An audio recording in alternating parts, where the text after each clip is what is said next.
من جهتهم تمكن عناصر المجموعة الإقليمية للدرك الوطني بأم لبواقي وعبر كمين محكم تمكن بالطريق الوطني أو الولائي رقم 3 في شقه الرابط بين بلدية العمرية وبلدية عين الفكرون من توقيف شخص بحوزته أكثر من 5000 كبسولة من نوع بريغابالين 300 ملغرام مخبأة داخل سيارة ينتمي لشبكة إجرامية مختصة في المتاجرة بالمخدرات والمؤثرات العقلية، في حين لا يزال شريكه في حالة فرار.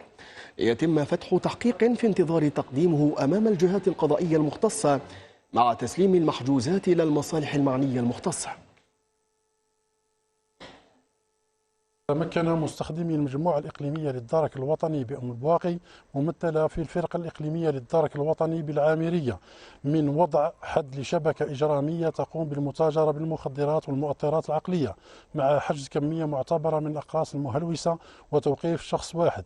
العملية نفذت بناء على معلومات واردة إلى مستخدمي الفرقة الإقليمية للدرك الوطني بالعامرية، مفادها وجود شبكة إجرامية تنشط في المتاجرة بالمؤثرات العقلية ستقوم بتمرير كمية من الأقراص المهلوسة عبر الطريق الولائي رقم 3 في شقها الرابط بين بلدية العامرية وعين فكرون. استغلالا للمعلومة تم وضع خطة محكمة لهذا الغرض من طرف مستخدمي الفرقة، أين تم وضع تشكيل ثابت ومتحرك بعد اتخاذ كافة الإجراءات الأمنية اللازمة.